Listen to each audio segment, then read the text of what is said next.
Olá, seja bem-vindo. Está começando mais uma edição do Jornal Toda Hora. Agora são 2h50 e eu te convido a acompanhar comigo as notícias dessa madrugada. A China e a Rússia estão realizando exercícios navais anuais no Mar do Japão.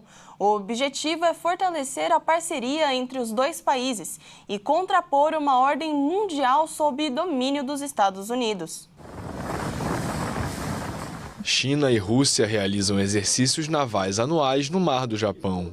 As manobras, que ocorrem desde 2012, visam fortalecer sua aliança e combater o que consideram uma ordem mundial liderada pelos Estados Unidos. O Ministério da Defesa chinês informou que a movimentação, que começou em águas próximas ao porto russo de Vladivostok, inclui operações de resgate de submarinos, manobras antissubmarino de defesa aérea e antimísseis e combate marítimo. Além de seus laços econômicos e políticos, Moscou e Pequim fortaleceram sua cooperação militar nos últimos anos, especialmente desde a invasão da Ucrânia pela Rússia em 2022. Pequim se declarou neutra na guerra, embora nunca tenha condenado o conflito ou exigido a retirada das tropas de Moscou.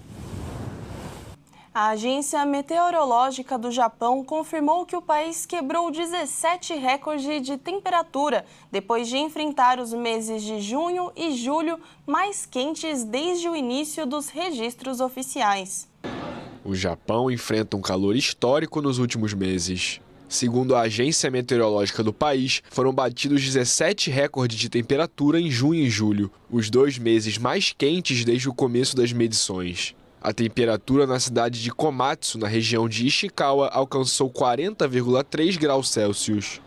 Em Toyama, uma cidade da região de mesmo nome, o termômetro atingiu 39,8 graus Celsius, a temperatura mais elevada desde o início do registro de dados. A agência, que monitora as temperaturas em mais de 900 pontos no Japão, acrescentou que 15 localidades, tanto cidades como vilarejos, registraram novas máximas, com temperaturas entre 35,7 e 39,8 graus Celsius. No dia 30 de julho, o Japão registrou a temperatura mais elevada de sua história, com 41,2 graus na região de Hyogo.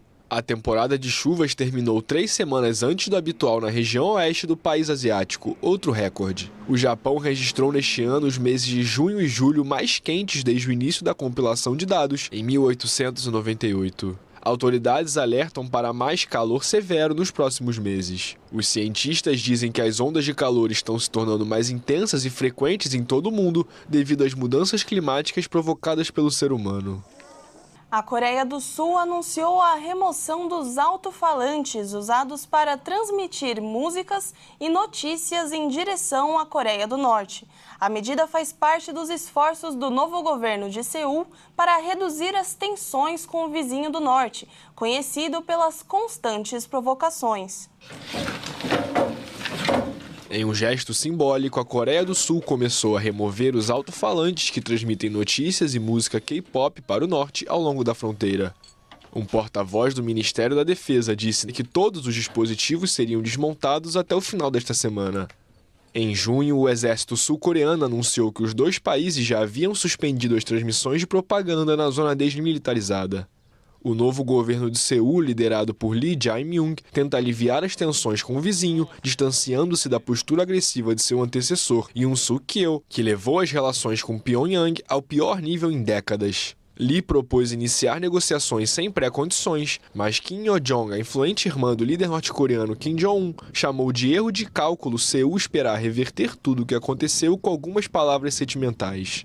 Ela ainda disse que, independentemente da política adotada pelo vizinho do Sul ou de uma proposta, não há razão para se reunirem. Os dois países permanecem tecnicamente em conflito desde a Guerra da Coreia, que terminou em 1953 com o armistício, mas não com o Tratado de Paz.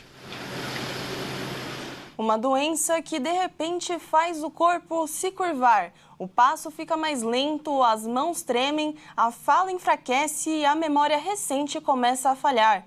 Esses são alguns dos sintomas do Parkinson, mas um estudo da Universidade Federal Fluminense mostrou que o treinamento respiratório ajuda a reduzir os efeitos da enfermidade. Descrita pela primeira vez em 1817 pelo médico britânico James Parkinson, a doença é a segunda condição neurodegenerativa mais comum no mundo, perdendo apenas para o Alzheimer. Estima-se que cerca de 1% das pessoas com mais de 65 anos convivam com o Parkinson. No Brasil, esse número gira em torno de 200.000 pacientes diagnosticados. Um pesquisador do Departamento de Fisiologia e Farmacologia da Universidade Federal Fluminense buscou entender não apenas como a doença afeta o sistema nervoso autônomo, mas também como o corpo pode se adaptar, mesmo em meio à degeneração neurológica. E, recentemente, isso levou o grupo de pesquisadores a investigar algo aparentemente simples, mas extremamente promissor: a respiração. No dia 21 de julho,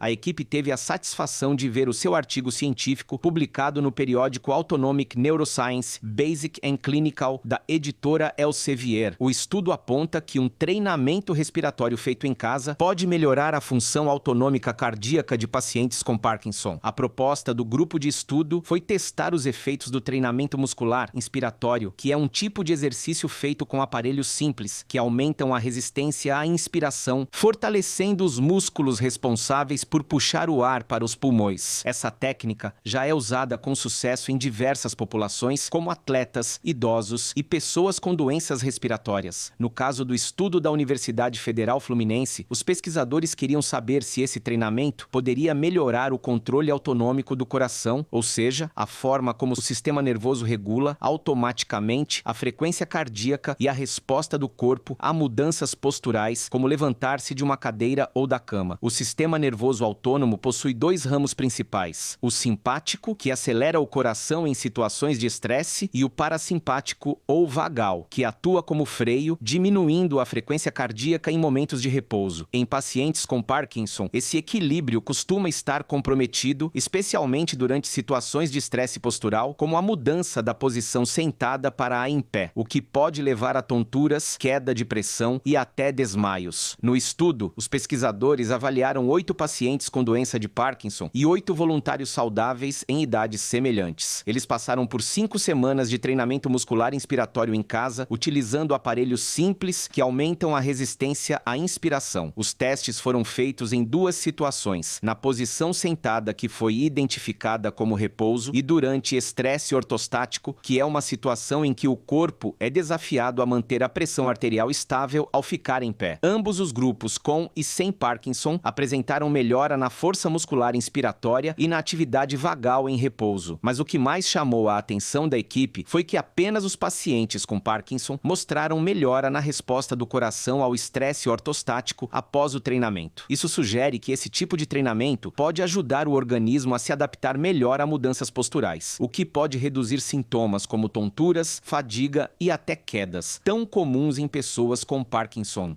A última edição do Jornal Toda Hora dessa madrugada fica por aqui. Acompanhe nosso canal no YouTube, onde você pode conferir todos os nossos jornais e se manter bem informado. Tenha um bom começo de dia e até mais!